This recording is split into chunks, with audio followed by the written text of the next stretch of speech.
All right. Welcome, everyone, to another episode of my show. If you're seeing this, then you're watching it on YouTube, I guess. And if you're just hearing it, then you're listening to it as a podcast. And my guest today is A. Will Brown. Is that correct? Oh, wait. That's right. Okay.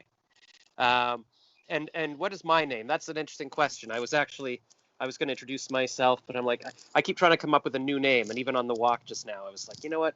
I've been thinking I want to change my name to Spark. And then I was like, no, maybe I should make my name Spotlight, because then I want a name that would naturally segue into a show like, oh, welcome to the Spotlight with A. Will Brown, or welcome to Spark Conversation or something. But for now, my show is called Celebrity Josh. Because I'm joshing around with celebrities, and I'm Josh, and I'm a celebrity, and all of that. Well, here, a quick introduction to yourself, so then people can decide, oh, do I want to listen to this or not? Like, are you you're into real estate, or you're a curator? Sure. So I spent the last, I'm Chicago-based, and I spent the last 8 years moving around the country as a contemporary art curator, and came to a bit of an impasse in my career, and I'm remaking myself as someone in the real estate industry, currently studying for the broker's exam here in Chicago, and still pursuing curatorial work with contemporary artists, but no longer as my sole professional activity. Okay, cool. I don't know if it was my internet that it was just cutting out at the beginning of that. Could you like just do the beginning part again? Sorry. Yeah, sure. I am for the last 8 years, I've been a contemporary art curator, working at a couple different institutions, traveling around the country for my job and my career. And I've come to a bit of a transition stage, and I'm working in real estate now, studying for my broker's exam. Okay, so maybe your passion is curation, but you're realizing there's not a lot of money in that, and you're looking for a backup plan, or is you know? Yeah, of sorts. I mean, I went and got a master's degree in contemporary art curatorial studies, and did that somewhat foolishly after an art history degree in undergraduate, and realized after 7 or 8 years that there's a certain level that I was going to have to get to in order to continue that career, and the hurdles and obstacles became too much for me. I worked in a couple different museums, and it's a passion, but I approached it more as a job, more as a career, more as 9 to 5. But of course, it's more than a 9 to 5. But it's something I take with me in all my every day, my kind of skills and thinking around organizing and space and art. But yeah, it's no longer my professional aspiration to climb the institutional museum curator ladder. Oh, and well, first of all, I just want to say I can see sort of behind you. Your apartment looks very well curated. There's a little picture there, and a little lamp, and the nice brick inside the fireplace. So, has your curating skills sort of curated your apartment, would you say? Well, in a way, that's one of the things that brought me to curatorial work from the beginning, was that I grew up in a family of artists, and I was always interested in organizing space and sort of putting pieces together in a way that I found aesthetically pleasing or interesting. It's hard to do that when you're a kid and you have no budget or money or control. You sort of put things together as you can. But as I've reflected back in my career on why I spent so much time, in this curatorial world, I realized that I just love putting things together and making a kind of interesting composition. And I'm sort of translating that into real estate and thinking about how I can help people achieve the kind of aesthetic, pleasing, interesting spaces in their own lives and own some of those. And then they can go ahead and use their own way of organizing within those spaces.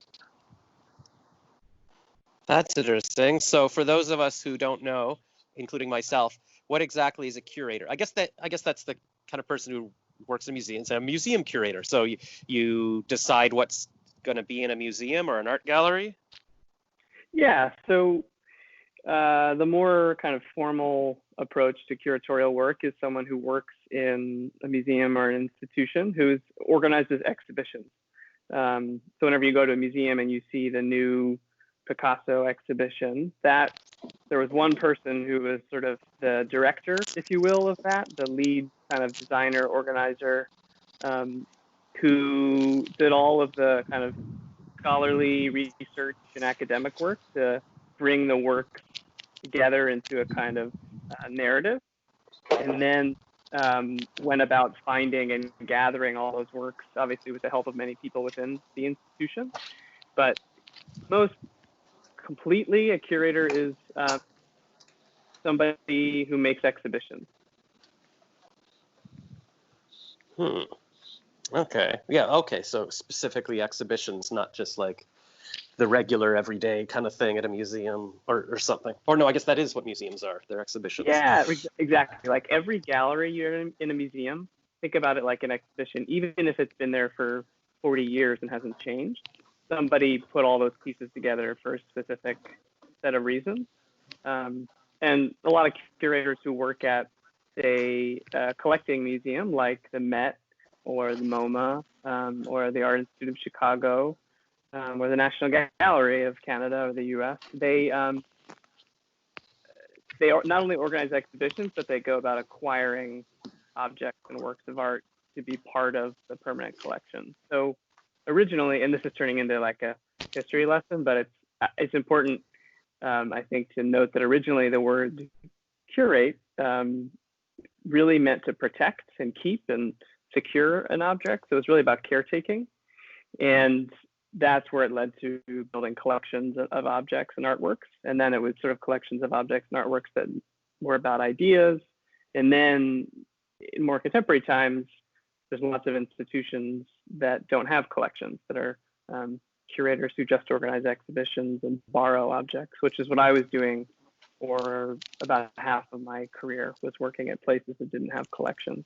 So the word and the idea has really shifted and changed, and contemporary culture has sort of taken a hold of the idea of curating and boiled it down to this idea about organizing and presenting things in a certain way that's more likely than not aesthetically pleasing to people, which I think is an interesting complement and to the kind of profession, but also a nice expansion of a term that was formerly used in very, very mostly elitist circles. So I'm glad that curating has a much broader sense of a role in the world now. Yeah, I'm trying to remember where I've specifically heard it used recently, but I feel like maybe when I read about minimalism, it's all about, curate your apartment. Like pick isn't maybe Marie Kondo is that kind of thing? It's about sort of picking the specific things in your apartment that you want there, and the other things you can declutter and get rid of, or maybe if you've got a bunch of old photos, you could curate a few of them to be on display and then move them around like at different seasons. Or it seems to be all about sort of minimalism and interior design and making a comfortable home these days. It also sounds a bit like you were Indiana Jones, gathering items around the world. Did it feel like that at all, or no? I mean, so you could think of Indiana Jones as a curator because he worked for, he was a professor, right? But part of his duties were collecting and gathering objects to secure and for safekeeping. So, and they would go to, it's Sean Connery plays his father, right? Yeah. And he's also a professor / they're archaeologists, anthropologists, but I was never at the level, I wasn't quite at the level yet where I was in charge of a collection, where I would say, be the one spearheading the research and finding the specific objects, and then going to travel to look at them, make sure they were right, and track them down. But I was like my level at the first institution I worked at in Providence, Rhode Island. It's called the RISD Museum, the Rhode Island School of Design.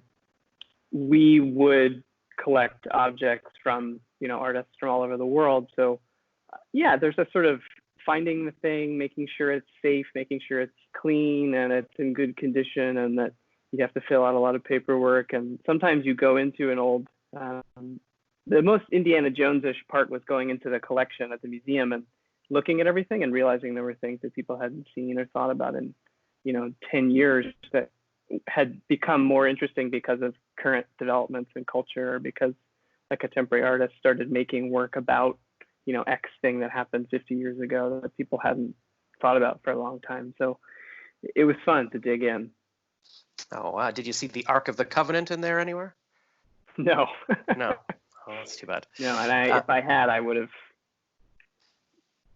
grabbed it or opened it up, and then your face would have melted. Well, I guess if you were evil, your face would melt, and then if you were good, it wouldn't. That's all pretty interesting. What would you say then if curating sort of felt like a 9 to 5, but now you're going to real estate? Like, what would be your dream job? Do you have like, if you could choose anything or use your skills and interests for something, what would that be? I think if I could pick, just without having to go get another master's degree, and forget all the hurdles, right?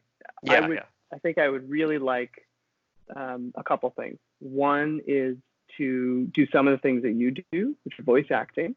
It could be super fun and interesting, and it's something I've sort of always done, not in any formal sense, but I've always played around with voices and done voices, and I'm sure a lot of people say that, but so that's something I would find really interesting and engaging. But another is more aligned, obviously, with what we've been talking about, is interior design. My partner, my wife, we share a lot of the same skills. She works in business field and in consulting, but we're both really interested in kind of spaces and design and building and architecture. But she has this incredible skill of being able to walk into a room and seeing all of the things that it could be. And I am much better at walking into a room and seeing the best possible way to put together all of the elements that are there and add a few others. But so I say that to say that I'd love to do this, interior design thing would be the ideal, but knowing that there's somebody who lives with me who's probably just like head and shoulders better at it. So it's hard to say I want to do that, but that would be a real strong interest. Well, I could see you two doing like a husband-wife team kind of thing. Like, she comes in and she's got her interior design sense, but you're like a museum curator. So now you're bringing that skill that all the regular interior designers wouldn't have. That would sound kind of posh to say, oh, I'm actually making my place like a museum. Because I was looking up online, I don't know, the past few years, I was always liking interior design, and I was always trying to decide on what couch to buy and stuff. And I was trying to find like a little class online. Like, is there just something I could do, like a weekend class or some mini course, so I would know, okay, here's how you pick a couch and here's how you arrange the carpet. But it didn't seem like there was anything. Everything seemed like it was going to be a 4-year college course and all this stuff. That's a side tangent. But yeah, I could also see, because I was going to ask you earlier, like, would you ever want to do like YouTubing and say, maybe a regular show where you just talk about items, like Antiques Roadshow or something. You're like, oh, here I'm curating, and today I'm talking about this, and how will you know if this is worth something? But maybe you could pitch a reality TV show or one of those, home network kind of things with your wife, where you go into places and she's the one who says what we should bring in, and you're like, oh, but here's what we can do, what's already there. Anyways, just some little ideas. And then, because you're also going into real estate as well, and they're always looking for personable real estate agents for all these real estate shows. So who knows, maybe there's a way to combine it all into some YouTube empire or TV empire. Yeah, I think that would be super fun. It's a little part of the reason why I am transitioning out of the curatorial field is because I'm not the most me first. Not to say that people who have shows are, but I'm not necessarily good at demanding space for myself and my ideas, or seeking it out. But I think it could be really interesting to share the way I see the world aesthetically, interiors, exteriors, art, design, and find a way to present that publicly. It seems pretty daunting. And there's a million people out there who are super good at that, at the technical stuff, the non-technical stuff, but also have like, you check out some of these lifestyle Instagram accounts and you're like, that's exceptionally beautiful. How could I even compete? But I guess part of it is just going out there, doing it, putting out there your best possible presentation and seeing what happens. Yeah, I'm in these Facebook groups all about, motivation and entrepreneurship and being creative. And the main issue everybody has is imposter syndrome. It's like, oh, other people are better, other people are doing it. Why would I be qualified to do this at all, kind of thing. But I think especially with creative stuff, nobody is better per se than somebody else. It's just different. So everybody's got their own style. So whatever you're bringing to the table is different than what other people have. It's all based on your own experiences and your own tastes and stuff. And so some people might like you, some people might like other people. And also there's a big enough world for everyone. Like even if there was a better interior designer, they don't have time to do every single person in the world's house. So everybody needs someone else. And yeah, I think it's important just to get your creativity out there. And if people like it and they're drawn to it, they will. And if it's not their cup of tea, then they won't have to look at it. And also, even if people are putting out things and it's not perfect or whatever, I think that encourages other people to do it. So they say, hey, you know what, they're doing it and they're pushing past their fears, and maybe it's not the perfect thing, but if they're doing it, then I can do my art too. So I think there's always nothing but goodness that can come from just putting yourself out there and seeing what comes of it. But I think that's also a sign of intelligence when people are like, oh, maybe I'm not good enough. I don't know. There's other people, like you recognize that what your flaws are, or what maybe you haven't, achieved your perfect level of things.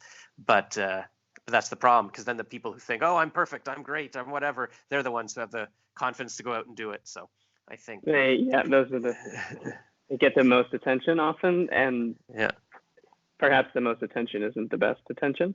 But how did you get started in this? You seem to occupy many different roles that I assume are all interests or passions. And how did you begin down some of these roads? Yeah, I've always loved being creative. Even when I was 5, I wrote a couple of stories about an ant that wanted to make friends, and I drew the pictures. And then I got into fine arts at a couple of universities, but I decided to just do a general education at a liberal arts college and wound up majoring in psych. And then afterwards, my mom found an article about a copywriting program at a college. I'm like, oh, that sounds interesting. I think on the TV show 30 something, people were working at an ad agency and they were playing basketball in the office and stuff. I'm like, that looks fun. So I took copywriting for a year, and then I wound up working in advertising. And at the same time, okay, we're back. Yeah, that was super weird. It just ended and said ended the call. And when would you like to schedule another call? It's almost like we had booked a 20-minute call and then it was over and Skype decided that was it. That's totally weird. Maybe who owns Skype? Let's see, Microsoft owns Skype now, I think, or something. So Bill Gates, what's he up to? Is he watching all the calls and going, yeah, you know what, I've had enough of this? Or maybe he was like, you know what, I've heard enough of, I wanted to hear what A. Will Brown is up to, and I've heard what Josh is up to, and I'm not interested in that anymore. But anyways, I'll just continue. You were saying you took a copywriting course, right? Yeah, so I got into advertising, and then at the same time, I'd always been interested in other stuff. I started doing stand-up comedy nights when I was in university, and taking Second City improv classes. And somebody in university showed me how to play guitar a little bit, and I've always liked drawing. So I was just always working on that, and I occasionally would try to contact people in the radio business and then send them I made a little demo tape of me asking some questions of people in a mall, or I should have pursued radio more, I think. If I could go back, I would have. I don't even know if this existed then, but it must have, like a college radio course instead of copywriting. It didn't occur to me that there was, and then if I could go back also, I would have just packed up and gone to LA and done stand-up every night of the week, and not been like, oh no, I have to have a job. I've got to work a job and make money, and because money comes and goes, but your time doesn't come back. And then at the same time, I acted in a couple of radio commercials that I wrote when I was first working in Ottawa, and then I had a little cassette tape that I mailed around to all the talent agencies, and wound up sort of doing voice acting occasionally. And that's it. And then I left my copywriting job 5 years ago. I'm like, I want to be free to travel because now I can do my work from anywhere. I can do it on a laptop. And then I sold my condo last summer so I could be even more free to travel. And now, of course, with the pandemic, there's no traveling at all. But fortunately, we have the internet, because I've actually been saying for years I should start interviewing people over Skype, over webcam, because then I could interview people anywhere in the world. And so finally, I've started doing that the past couple of weeks. So I'm liking that. And I'm hoping this, I don't know, it could be some kind of maybe it's just, it is what it is. People enjoy the interviews and it becomes popular, like Mark Maron's podcast, or Joe Rogan just interviews different interesting people every day. But if I could have my perfect life, I would be doing something. I mean, I would love a talk show like Jimmy Kimmel, where you get to interview celebrities and also do some stand-up. And then, but I'd also like to be Larry David, sort of write a TV show where I play a goofy version of myself, but also doing stand-up at the same time. And Mark Maron's kind of doing that. He does his podcast, but then tours around doing stand-up, and so does Joe Rogan. So yeah, I'm trying to figure it out. I mean, it's all, things change all the time too. Like TikTok is the big thing now, and that wasn't around until recently. It used to be like when Seinfeld was starting, like you do stand-up in clubs, and then, you know, if you can get a spot on the Tonight Show, that's your big break, and then you ride that forever, and then maybe you get a sitcom. But now there's YouTube and stuff, and people can build their own career online. And in fact, during the pandemic, that's the only way to do it, because nobody can go anywhere. And even Jimmy Kimmel is interviewing people over Skype. So I think I just actually saw a little post on an entrepreneur Instagram thing just a half an hour ago, and it was like 5 things to quit doing now. It's this guy Paul, at Paul. I don't know who he is, but he's got 1 million followers. And it said 5 things to stop doing now, and one of them was living in the past, and what else was it? Thinking negative, and I'd have to check it. But yeah, so there's no point in living in the past. You just gotta keep working on new things and see what happens. So yeah, I would like to. I just regret, I guess, not going full hog on the comedy and that kind of stuff for a long time. But it was tougher before the internet. Like I had a VHS tape that I guess sometimes I would film. I don't know what it was even on there, but maybe I'd film something and then try to submit it for TV Ontario's kid show host things. But there wasn't although YouTube's been around for 15 years, so there's not really an excuse for why I still haven't become famous. A friend of mine in university, I remember I think it was at a pub or something, he told me once, he's like, you know what, I think you're destined for posthumous fame. People won't get you in your lifetime, but after you die, they'll be like, oh, wow, he was really interesting, creative and stuff. And that still sticks in my head. I'm like, I don't want him to be right. So I feel like it. Yeah. It's nice to be appreciated for the things you work at, try hard at, are good at, are interested in while you're around. Yeah, people keep saying, oh, it's about your legacy and how will you be remembered. I don't care how I'll be remembered. Like, that doesn't affect me at all. Right. I don't want to be like Van Gogh, where afterwards everybody's like, oh wow, he was so great, or whatever. It's like, that doesn't help me. It's sort of like the reverse too, of the people who like only care about how they're going to be remembered. Often are not often, but in many historic cases are horrible people who are so concerned. And 100 years from now, people are going to remember me because of this. But day to day, what's the point if you're awful and people don't like you? Right. All the, like a great dictator is like, I want to be remembered. I want statues. It's like, okay, but you got to be nice to people now. Yes, it's something I keep seeing. I got to get off Instagram, but there's all these little bits of wisdom. Like, there's no past and there's no future. All we have is the exact moment. But then other people saying, but you're never in the moment. By the time you're sort of aware of the moment, it's already passed. It's all very it's like if you're a centipede or a caterpillar and you start trying to think of like which leg is walking first, you'll just be paralyzed. You just got to not think about this kind of stuff and just do it. And then, yeah, and that's the other thing I've been realizing. It's like, oh, I just want to travel around or whatever. But like, oh, now I'm wishing I had kids and a wife and stuff 20 years ago. So I'm glad you've got a partner, and especially one that you can be creative with. I think that would be very cool to have somebody at least with sort of similar interests that you can sort of compare notes or maybe work on things together or discuss things. I think it would be tougher to be with someone who doesn't share your interests at all, because then I don't know. I think that would be lonely. I don't know. I think it'd be cool to be like a power couple. It's fun to have a person, have your partner be someone who understands the kind of aesthetic things that you deeply value and also values them. And we do get in these little like, no, the picture should go 3 inches that way or 3 inches this way, or the plant should go there. And if it doesn't go there, it's wrong. But we usually, we both fall prey to that, but we usually figure it out without too much hassle. Oh, that's true. I should have realized that. That'd be crazy. Because I would think, I've never lived with anyone, but I imagine it would be tough enough for 2 regular people to be like, okay, whose furniture are we using or what are we doing? But if you're both really into interior design, it could be fun in a way, but it could be, maybe you have to assign each other or, individual rooms. Like, listen, that's your room, this is my room. And then somehow you compromise on the living room or whatever. We're lucky that we like most of the same things generally. What city are you in? We live in Chicago, but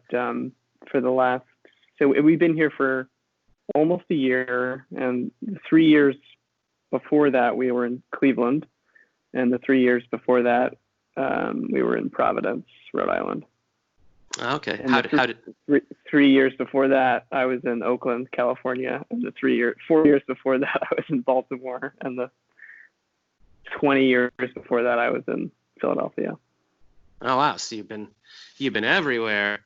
That's kind of cool too. I've just been sort of bumping between Toronto and Ottawa. I've never taken the leap. I mean, it's harder, I guess, if you don't have a visa to move somewhere. But I could technically be living in the States, I guess, and just doing my stuff online. And I never did it. And then finally, I started traveling at the beginning of March. I went to a podcast festival in Orlando, and then I'm like, I went down to Tampa for a bit, and then in Miami for a night, and then the pandemic was hitting. I'm like, I got to get out of here. But I was chatting with a woman on Facebook today who, she's somehow in real estate in Orlando, and she says, hey, you could come sit by the pool and promote Orlando Dream Real Estate Project or something from the pool. And I said, what's your website? She's like, I'm still working on my website, so I don't know what her business is. But I always thought it'd be interesting to live in Celebration, Florida, this perfect little village that Walt Disney built or whatever.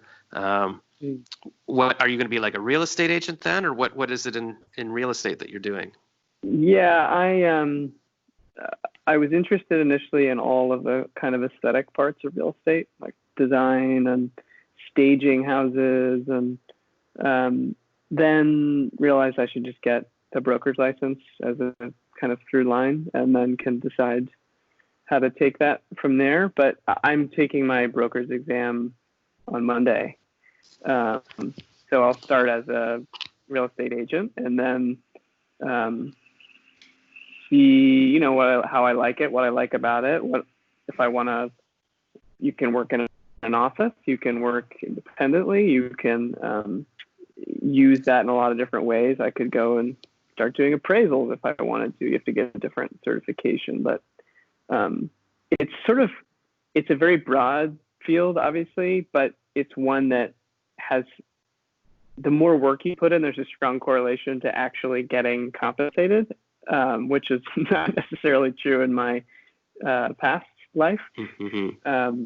So I'm excited to be doing something where there's I'm helping people buy and sell homes and live in places that they want to live in, and B, that I can have access to look at and be in a lot of different houses and spaces, but also to be for the first time in a field where my time and hard work is sort of compensated a little more fairly.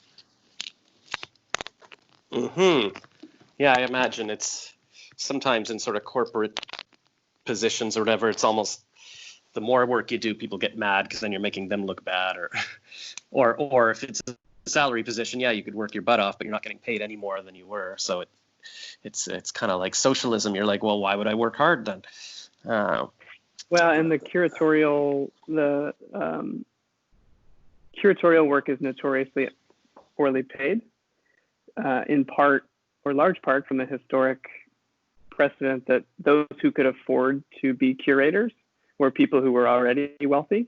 So when the kind of jobs started to be formed, when those roles in the early 20th century, it was people who already had collections or were basically wealthy patrons of institutions who had a lot of deep knowledge about art and art history, but didn't need to get paid very much to work a full-time or more job. So that's carried over in a lot of ways, and people who have advanced degrees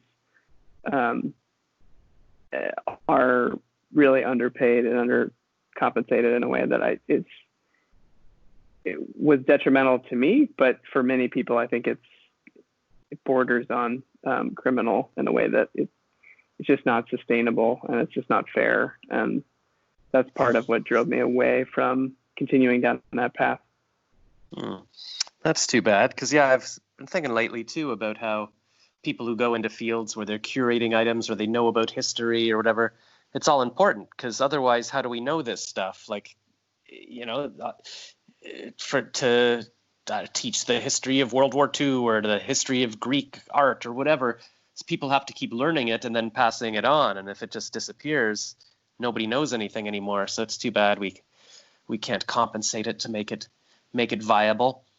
I was thinking of going like teachers, at least in the States, teachers who teach at public school here, they're paid terribly for the most part, and especially young teachers starting out, and they have to pay for things like the supplies in their classroom. These are the people who are helping shape the minds of our children, who are going to help shape the world. You'd think we would pay them pretty well and train them in a way that is sustainable for them, but no, of course not. Anyway, that's a long path. You were saying you were thinking about getting into, and teaching. I was actually thinking of getting into teaching as well. Recently I was like, I wish I had become a teacher. I'm like, that would have been fun. I would have been entertaining to the kids, and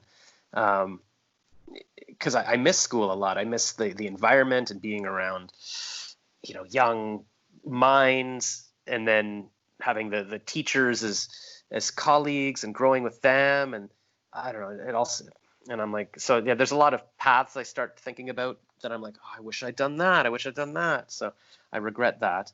But then I was going to say, I'd been thinking recently about, maybe I should go into real estate, because I interviewed probably like literally 100 real estate agents when I was selling my condo last year, because I was like, I didn't really understand what they did or how it worked, and I'm like, which agent would be best, and so I sort of learned a lot about what it is they do, and I started thinking maybe I should do this myself, because I'm personable. I like to promote myself and do social media, and then I was talking to a friend actually that I knew when I was in public school, that he's a broker, I guess. And so I had to learn the difference between what's an agent, and then he's a broker, so then agents can be under him, but he's got his own little brokerage so that he doesn't have anybody under him. It's just him. But he was saying maybe I could take the course and then be under him. But then I looked into it and I was like, it's pretty expensive, and it would take I think it was at least 10 months or a year or something of studies. And I was like, maybe that's not the best use of what I do. I started thinking maybe I'd be better off promoting an agent. I actually messaged one real estate agent a couple years ago, and I wound up going to an apartment or a condo he was selling, and I filmed an interview with him for 10 minutes, and he paid me what was it, $100 or $200 or something. And now I remember, because my brokerage friend Dallas, he told me, charge $199, because under $200, that's a budget they have usually for photos for their, and that's Canadian dollars. So for you, it'd be more like 150 or something. That's the budget they'd have for photos and whatever. So they wouldn't really blink at that, but you go higher, they might be, nah.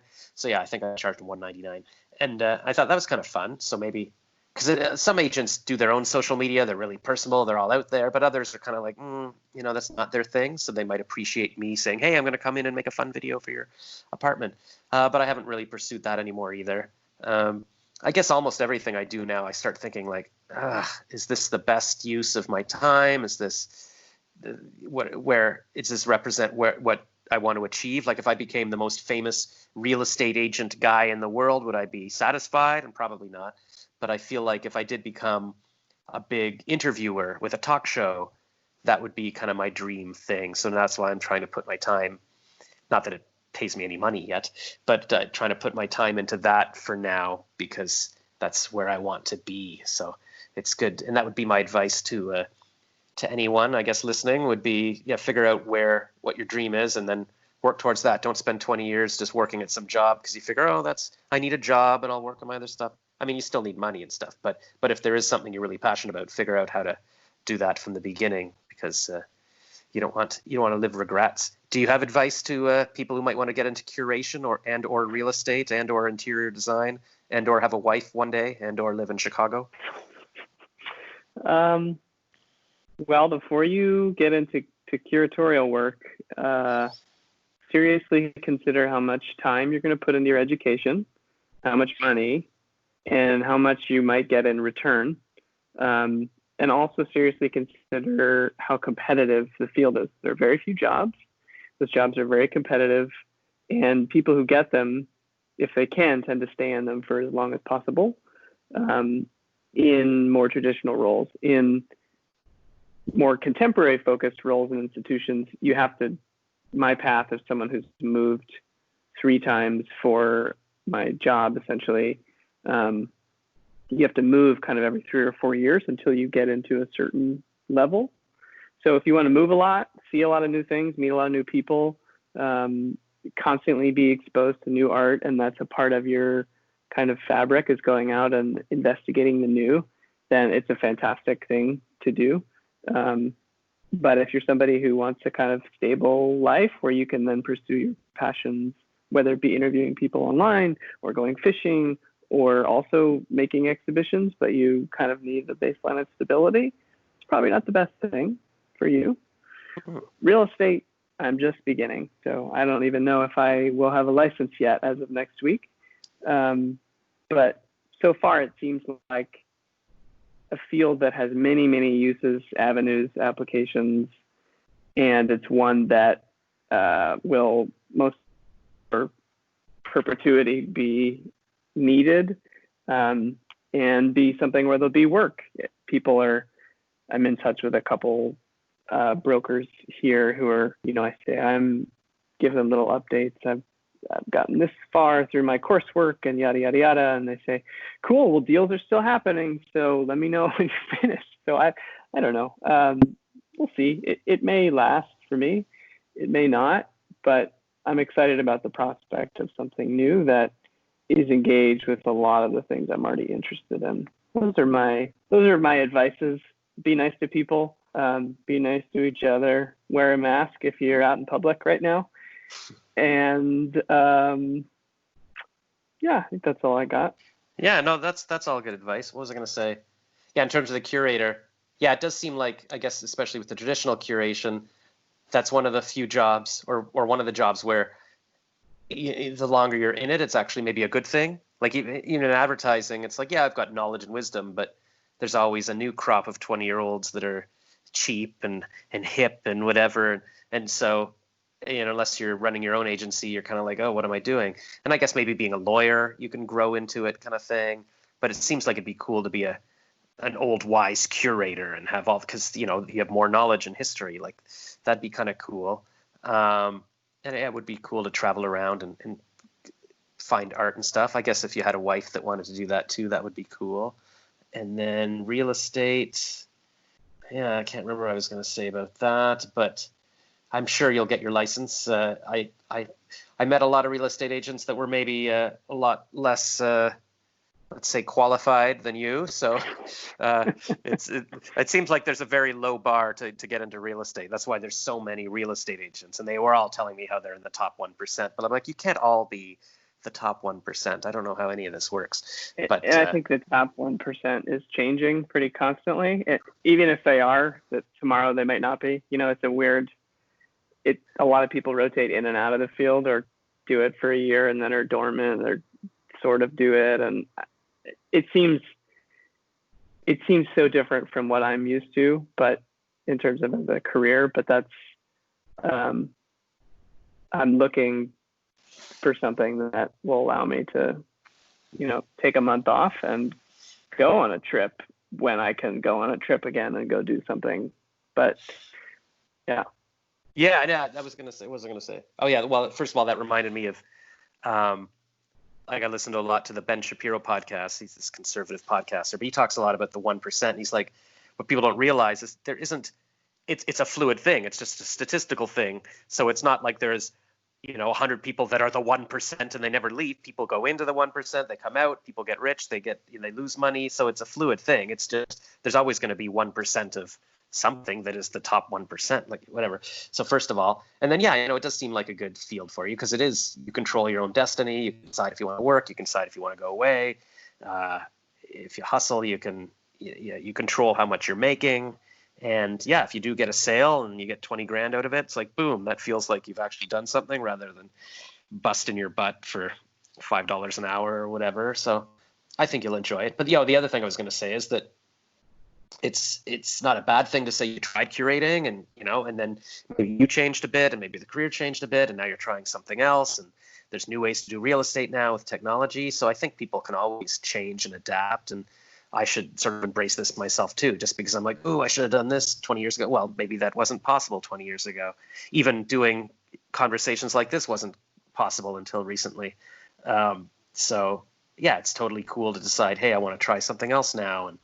And also, what was it? Oh yeah, I think it's Rachel Hollis, some entrepreneur podcaster. She talks about how she started off just doing a cooking blog or something, but then people were so interested in how she was making money with her blog and all this. She now teaches people how to run their own businesses online. And so she didn't know what her path was going to be. You just have to start doing something. And yeah, who knows where the real estate business will take you, or it'll be fun too, because you'll be meeting so many new people. Maybe somebody will say, hey, I'm a rich, wealthy patron. I have my own museum. I want you to come curate it, or hey, let's team up and do something. Who knows? So yeah, every day. Yeah, I think that's cool. And I want to mirror that back to you. That it sounds like, I mean, I've had plenty of things that I've thought, oh, I wish I could have, I should have, this would have been great. But it sounds like you've had some of those too. But you're doing a thing now that seems interesting to you, exciting, fun, that could lead in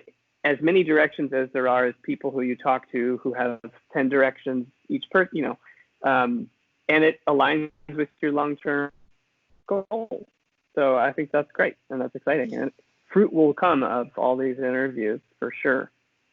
Yeah, and even if it doesn't, what I like about it is that I just like talking to people.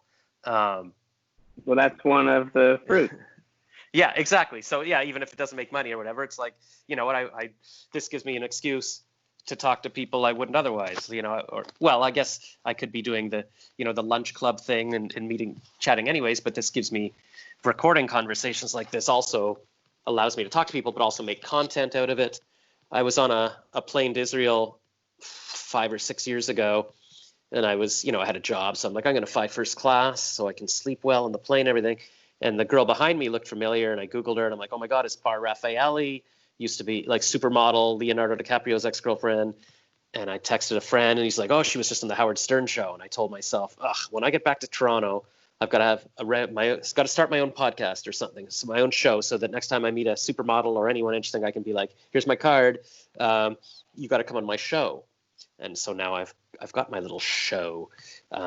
So that's, it's a fun thing. I can't remember. And then also, just speaking of Israel, I just saw a tweet today that there was a 21-year-old kid that in the army, and they were doing like an arrest, and he got hit by a rock in the head and died. So it's like, and he's 21. It was his father's only son, and so it just makes you realize, as much as you're like, oh, I should have done this 20 years ago, not everybody gets more time. You could be 21 and get killed, or that famous YouTuber girl who had cystic fibrosis, I think, and just died at like 20 and stuff. So, you can't just keep going back and wishing you were that age. It's like, you never know. Everybody's got a different path. So you just got to enjoy each day. And I think my dream will be to be like Bill Maher. He's been sitting in his backyard doing his show every day, and it just looks so nice with his nice nature, and he's telling his jokes. And that's why I thought, if I'm on the porch, I'm kind of like Bill Maher, but I think I got to be in LA. I got to be in LA where it's warmer. And actually, I just I don't, if people were watching this, they noticed me moving. You were cutting out, so I didn't know if it was your internet or my internet. So I just came inside, and I'm closer to the modem, but I'm just sitting upstairs near my dad's bedroom on the floor here. But that's what I can do, right? I feel like my computer's so old and slow now that it's hard to record, and it's also there's no Wi-Fi in the basement, and I haven't bought Wi-Fi in the basement yet. But I feel like, you know what, I can do this just on my phone with my headphones and the little mic, because I was so worried about how was I going to record it. And I was also looking at there's something called Squadcast, where actually I'll share a link to that. I have an affiliate link for it, but it's in the description below. But they record you on your end and on my end, and then you get a mix of the sound. So it sounds like we were in the same room a bit. So whereas with Skype, when you're recording it, it just it's recording online, so it's not perfect sound, but Squadcast is working on the ability to record the video, but they don't have it yet. Although you can see each other, it just won't make the video of it, so you could technically film the laptop. Anyways, I overthink all that stuff, and I realized, you know what, just record in Skype. I know how to do it. I got a little video. I can put it on YouTube. I can take the audio, put it on a podcast, and I don't think it has to be the perfect sound. I think if people are interested in it, they'll get it. They'll enjoy it, and yeah. So just my message to everyone is just do it. Just start today and just bang this stuff out, and you can keep changing it and adapting it. And if this show becomes huge and I'm making $75,000 per show or whatever Joe Rogan's making, maybe he's making more than that, it's something crazy, then sure, I'll build a home studio in Santa Monica and people can come visit me there, or Barack Obama can come to my garage like he did for Mark Maron, and Jennifer Lawrence, she's very welcome. That would be my dream interview. Oh, and actually that takes me back to what I was going to say at the very beginning when you were saying you're a curator. I think she married some kind of art gallery curator or something, some guy she met in New York. Yeah, she married he was a director at a contemporary art gallery, a very big one, well-known one. So yeah, she married like the commercial art version of me, of like what I would do. Wow. There's a bit of this trend recently of like celebrity women. Chloe Sevigny also has, I don't think they're married, but just had a baby with a similar kind of a director at a contemporary art gallery. It's just a weird, like, go get yourself like a curator boy, man person for some of these celebrities. And I mean, I'm sure that, if they got married, they love each other and are having, I hope, a nice union no matter what. But there was a bit of a like, go get a curator in vogue. Really? Which is really bizarre. And I had a moment where I was like, when am I going to find like my celebrity woman? But I'm not the kind of person who wanted to ever live in or move to New York for work. So forget about it. I was going to say something about, I think a potential title for something could be closer to the modem. I liked when you said that. You said I'm closer to the modem. That's not a bad idea. Closer to the modem. And then maybe I could make my stage name The Modem, and then it would like fit. Because I was just on my walk just now. Or like DSL or something. Closer to the modem with DSL. DSL. Yeah, that sounds kind of like a rapper name. I keep thinking like whatever name I come up with, I'm like, I got to make sure it's not taken on Instagram, but everything's taken on Instagram. Somebody has, I just checked before this, like @Spotlight, but they're not posting anything. And somebody has @Spark, and Spark.com's taken, but even Sting just has @official Sting. So I don't think you can choose your name based on, what Instagram word has been taken already, because then you'll never get anything. But that's just blowing my mind that okay, so here's the modem. We're right beside it. So there's no excuse now. It's like Zach Galifianakis is between two ferns. Right. And here's close to the modem. Yeah, it's not bad. I was gonna originally call my show like at my old condo, like in the closet or whatever, because I was gonna record in the closet. But that sounds like a whole different thing. This is blowing my mind though that there was a celebrities marrying curators thing. Like I just thought it happened to be that Jennifer Lawrence, like whoever I don't know how she met that guy, met him on the street or something, and then happen to be this, but if she was seeking him out, maybe I could still become a curator, because that's my dream. I'm like, I wanted to become a celebrity on my own, but I'm realized that's not going to happen. That's too hard. I just want to be that guy. Everybody's like, what? Like kind of like a Notting Hill thing where like Julia Roberts discovers Hugh Grant and he's a bookseller, or like even Jessica Alba just married, a random PA on set. I'm like, but also like Tom Green he's from Ottawa. He was doing community cable shows like I was at the same time. And he went and married Drew Barrymore. He went to the end of LA, but he did get on MTV. You sort of have to get somehow. I don't know, man. I still have hopes for Jennifer Lawrence. I was at a press conference a couple of years ago. I had a media pass, and she was there with her old boyfriend, the director guy. And I sat there for 20 minutes trying to come up with a great question, and I just didn't get one in time. And I'm like, that was my chance, because she would have been like, hey, you're really funny. And now she's met this other guy, but I guess I can still get her on the rebound. Like, because I don't know, on all the talk shows, she talked about how she had a crush on Woody Allen and she had a crush on Larry David. And I'm like, then she would like me. I don't know, man. But everybody's got. I don't know if Woody Allen is a good person to be. Yeah, no, that's deeply aligned with right now. But I know that's not what you were saying. But yeah, I mean, when I was younger, or when I was like 12 or something, the parents of other kids at school were like, hey, you're like Woody Allen. I'm like, who's Woody Allen? And then in university, I saw his movies. I'm like, oh my God, I am Woody Allen. And I actually looked like him too. Yeah, no, I can't reference him anymore. So I gotta come up with other stuff. Although maybe she never mentioned Woody. I feel like she did, but definitely she said she had a crush on Larry David. Because she's kind of, well, obviously she's always liked the, whatever. Now she likes, I was going to say older guys, but now she likes the Curator. Whatever. I'll keep working on it. Maybe I keep thinking that's the other reason. If I do a show like this, I feel like, the more you get out there, the more likely somebody who's like, your special someone is going to be like, oh, hey, I just saw, they'll notice you. Like my last girlfriend, she's read a couple articles about me in the paper and decided to contact me. And so I feel like you got to be out there to, how did you meet your wife? I guess we can end with that story, unless you don't even want to say. Sure. We met on the internet. We met on OkCupid, which is, one of the bigger, I guess, dating sites. Yeah. And had all this weird stuff in common. Like we went to the same very small summer camp in Vermont when we were kids. We weren't there at the same time, but we both went there. Her great aunt used to teach at the school I went to growing up.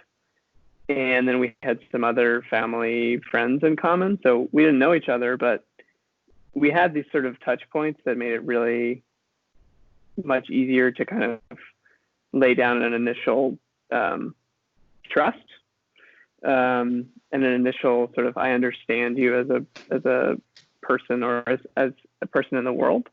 But yeah, we met online, which was cool. I'd done a lot of online dating, which at times was when I was in graduate school in California was like go on like 5 or 6 dates a week sometimes, and none of them were particularly fulfilling. Or then like the ones you really wanted, the dates you really liked, that you had like I had a great time tonight, the next day the woman was like, I'm not interested, or the ones, and then there were a few times when it lined up and that was fun, but it was hard. It became more of a thing to do than an actual pursuit of a meaningful relationship. The less you're looking, the sooner things come, it seems to me. That's always the way it goes. Yeah, and that's what they say. The problem is as you get older, you feel like time's running out, and it's harder to not look and just live your life kind of thing. But the best girlfriends I ever did have were, the very first girl in university, and it's like, oh, why did I break up with her for no reason?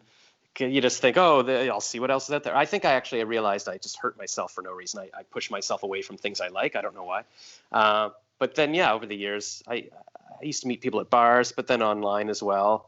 Hello, brief intermission here to let you know that there is an edit point here. Normally, I like the podcast to run in its full, raw form, so you're getting everything, but I've decided to edit out an 8-minute discussion about my frustrations over online dating and the dating apps and the dating sites, and so there is a little fast forward we're going to do here. And that's why it's July 12th, actually, which is 2 months after I recorded the original podcast. It's because I'm like, I got to sit down and find that part to edit. And I also had to revoice the very beginning because the Skype audio cut out. So there's, my voice sounds a little different at the beginning, you might have noticed. But anyways, maybe I'll play the whole thing for you another time. You can message me if you really want to hear it. But yeah, now we're just going to skip forward 8 minutes and back to the discussion. But the best people I've ever met were either in university or in bars. One girl I met on JDate, she was good. And then this other girl, I think it was Lava Life. She was just doing research for a movie she was writing, and then she liked my profile, and so she signed up just so she could write to me, and we wound up making movies together.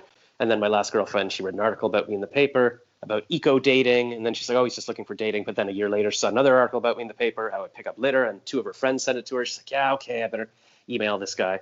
And so we wound up dating. And I probably should have just married her and had kids with her, but oh well, you never know what's going to happen. I've spent the past couple of weeks contacting all my old high school and university friends because I regret not spending 30 years talking to them. And yeah, some of them never had kids. Some of them are getting a divorce now. Some of them are having new kids now. So it's everybody's, got a different path. Not everybody's got the perfect life where they got married at 20 and they've lived this beautiful life and now they have grandkids and whatever. So who knows? Just got to take it day by day.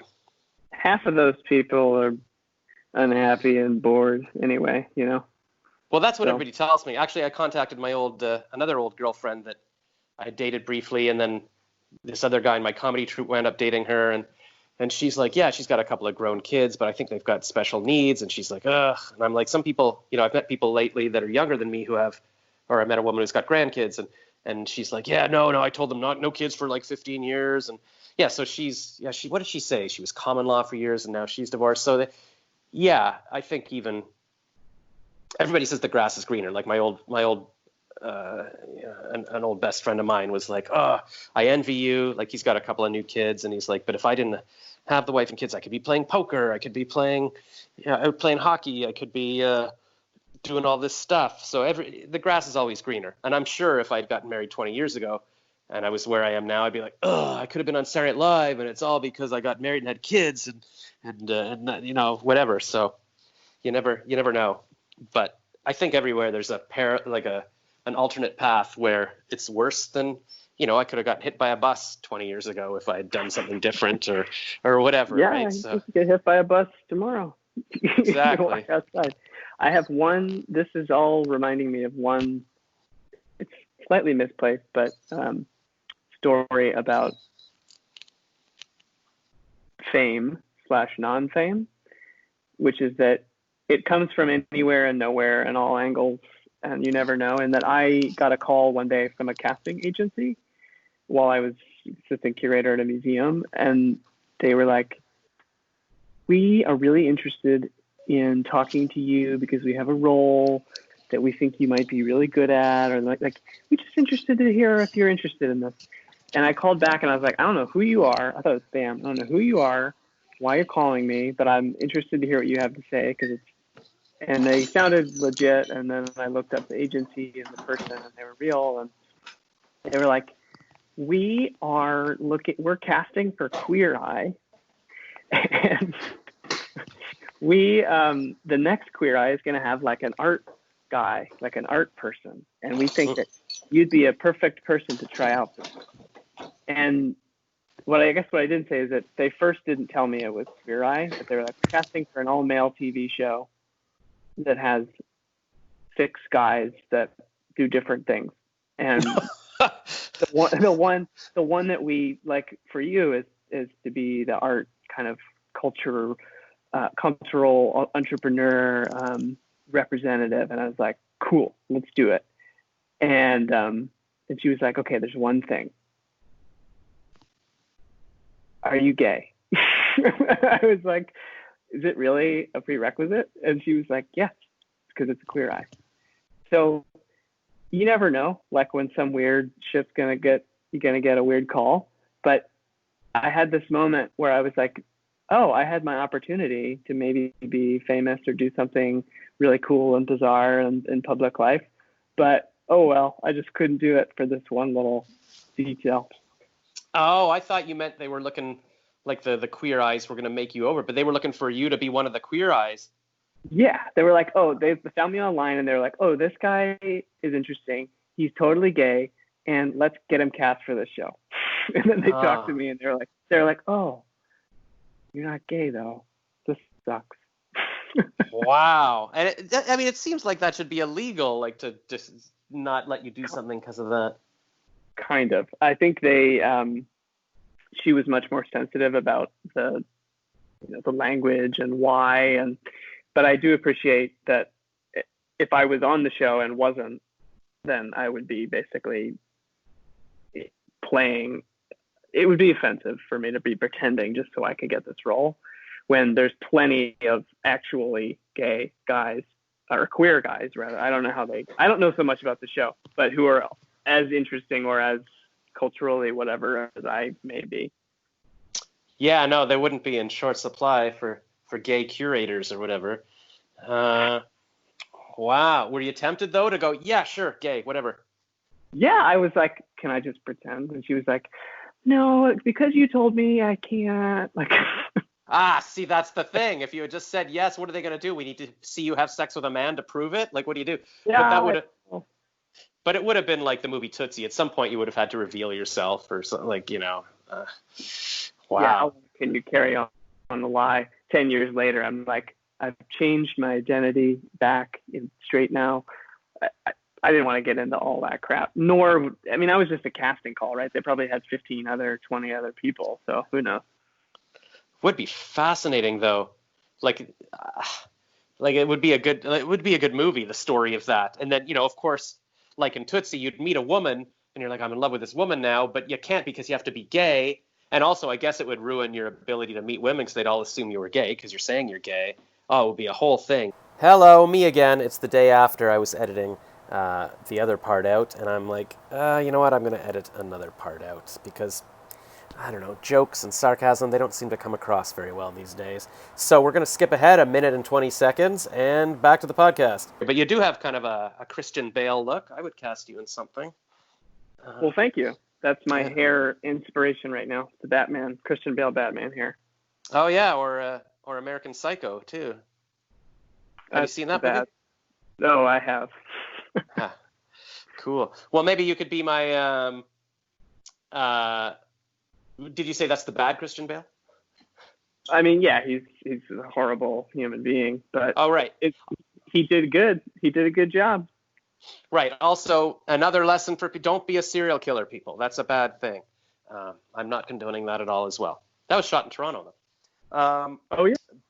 Yeah, I think at the end there, like his work is kind of the TD Towers near where I used to live and stuff. Pretty cool. Yeah, he's doing all right for himself. Huh.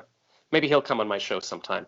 But in the meantime, you could be my regular curation correspondent. I'll be like, hey, and that was my last question. What, like, A. Will Brown, like, how did you come up with that name? So, my first name is Alexander, and I've always gone by Will. My family does this thing where we go by our middle name, which I don't know why, but that's why I've always gone by Will.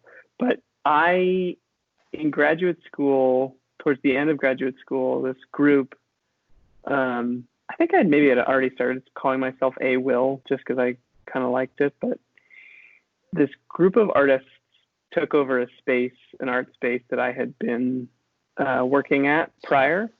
And the art space I was working at closed as a small gallery project space. And they were like, hey, there were 3 artists, sort of curators, and they were like, we're starting this like conceptual project, and we like you, and we really like your name, and we want to name the gallery Will Brown. And I was like, okay, cool, naively. And so they named this gallery Will Brown, partially because I had worked there before, but mostly because they liked my name and because there was a mayor. Willie Brown was a sort of famous mayor in San Francisco. This was in San Francisco. And the name Will Brown is extremely common. I mean, they're 2 very common names. Let's just put it that way. Yeah. So they were into this whole thing about the 3 of them were 3 people, but they were 1 person. And it was this whole kind of rigmarole about operating and creating an identity through 3 people as 1 person, as 1 artist, 1 curator, which was interesting. And they did some great, cool projects. But it was helpful to me to attach my first name initial to my name as a professional to distinguish from this a little bit. But it's funny, I still get messages from people sometimes on Instagram. They're like, "Are you are you real Will Brown?" And I'm like, "Yeah, I'm Will Brown. That's me." And I'll tell you this funny little story about it. But they're like, and after a couple of years, I just started taking credit for the stuff they were doing. People were like, "Oh, I loved your project," and I was like, "Yeah, it was really fun, and it was really interesting to like pretend to be, And they were like, "Yeah, cool." I don't live there anymore, right? And I don't talk to those people so much, but there was a period where I just said, like, screw it, I'm just gonna pretend that that's my art, because they took my name and there was no formal agreement or anything. Totally. That seems like, yeah, I mean, you're totally, I mean, you are Will Brown and of the name. So, yeah. So now you didn't have to be the gay, queer eye, fake gay guy. Now you've got your own sort of pseudo secret fake life. So it all came around. That's kind of cool. I would think that you should have been like the straight curator. It could have been queer eye and the straight guy. I'm going to pitch them on that. Yeah. Interesting. Yeah. Cool. And you're not, so yeah, people say, "Are you the Will Brown?" No, I'm a Will Brown. See, it fits that way too. Exactly. And it's a good little conceptual twist there. Yeah. Very, very deep, very perfect for an artist. Cool. And that's a good, because I mean, there's going to be, like, there was a Whitney Brown, the Saturday Night Live guy. Michael Fox, there was too many, so he was going to be Michael A. Fox because that was his real middle initial, but then he became Michael J. Fox because he didn't want headlines like people saying, "Oh, Michael A. Fox," or whatever. And so everybody's, very, very good name, like J.R. Tolkien or something, J.R.R. Good to have an initial, makes you more artistic. Cool. And so if you've noticed, I've been walking around again because my mom turned on the radio in the kitchen. I'm like, that's annoying. So I've come into her little den here. But we've been talking like an hour and 20 minutes, I guess, almost. So that's probably good for this episode. And well, thanks for talking, A. Will Brown. And usually, if there's a real podcast, I'd be like, and follow my sponsor or whatever. But I'm still working on my sponsors. But I'll put my affiliate links in the description below. And I guess people can look you. Should I ask if people want to look you? I can put your Instagram in the description if you want to be found or not. I don't know. Sure. I can send that to you over Skype link here. And yeah, thanks for having me, or thanks for doing the Lunch Club talk and turning it into something else. Nice to meet you. Yeah, just so people know, there is some website called Lunch Club where they match you with calls, and then so sometimes I meet people on Instagram to interview, and sometimes if I'm doing a lunch club, I'll say, "Hey, do you want to be interviewed and record it?" Because if we would have had this conversation and not recorded it, it was a fun conversation, and then it would be lost, like in Rutger Hauer when he's given the speech at the end of Blade Runner, he'd be like, be lost. All these things, these amazing things I've seen, like Ryan's rising above the moon or whatever. He's like, because he has to die because, I don't know, they're killing all the robots, and he's like, all these things will be lost like tears in rain. So I wouldn't want this conversation to disappear like tears. Have you seen Blade Runner? I don't know if I've seen the full original. Yeah, I don't know. I mean, there's so many. My dad's got a VHS tape downstairs that I think says director's cut. Like, there was the original, then there's the director's. There's a million different versions. I should probably watch it again because I want to see the new one with Ryan Gosling. But he's Canadian too.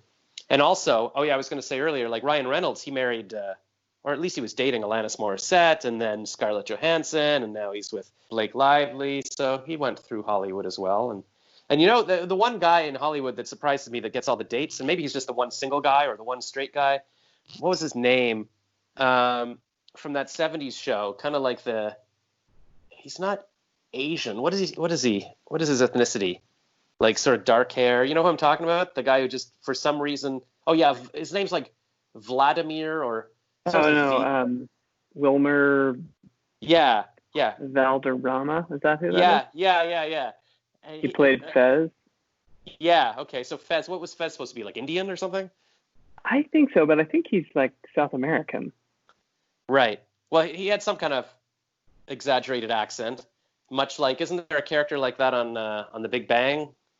talks with some crazy accent. Not crazy. I'm going to sound racist no matter what I say.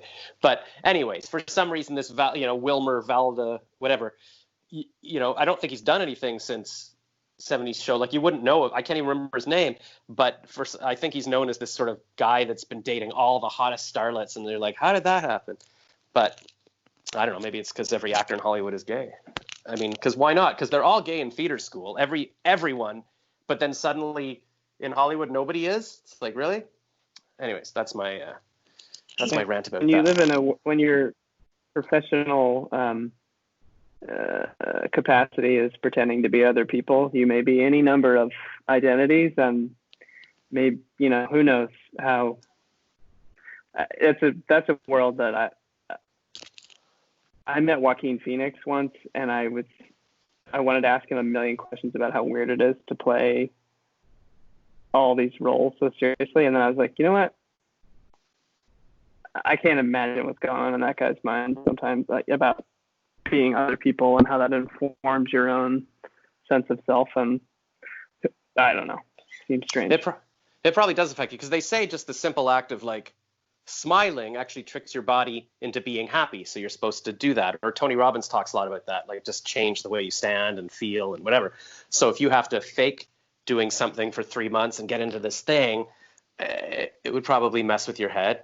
Like what I saw some voice audition that I had to do today that I was mentioning yesterday to my dad about. They were looking for somebody to imitate Heath Ledger's Joker for some toys, like a doll that speaks or something. And my dad's like, oh yeah, isn't he? Somehow he was mixing a couple of Jokers, because he was like, isn't he dead? I'm like, yeah, he's the dead one. I still haven't seen that. He's like, you haven't? And I'm like, no, that was The Dark Knight. He's like, no, it's called Joker. I'm like, no, Joker's the new one. That's Joaquin Phoenix. He's alive. Heath Ledger played the Joker like 10 years ago. He's dead. What? So I just gave up trying to explain it to him. But I haven't seen either one. So who am I? I have not seen the new one. I'm a little afraid of it, not from a like scary movie way, but in a like just, I don't know, interpersonally seems very, very dark, and I don't know if I'm ready for that. Yeah, I know. I can't. It's funny. There's all this stuff that I used to love. Like, if you'd asked me a few years ago, what music do I like? Oh, I love Coldplay. I love, the stuff I listened to in university dorm with my first girlfriend. It would be Enya and Sarah McLachlan, all these depressing things while I'm looking up at glow-in-the-dark stars on the ceiling. But none of that can I handle now, because it just would destroy me, being like, oh, I wish I was there and I'm not with this person and all of that. So I don't even know if I could handle a Joker right now. But maybe at some point, once I'm dating Jennifer Lawrence, that'll be like, okay, I'm in a stable place now. I can go watch some dark stuff. Like that movie Mother that she was in with whoever the director is that she was dating briefly. What is his name? I don't know. I feel like he was doing well with that. I got to become a director or a curator, clearly. All right. Well, that's good for now. And thanks for being on my show. Talk to you later. I'm going to press stop recording now. Sounds good. Bye.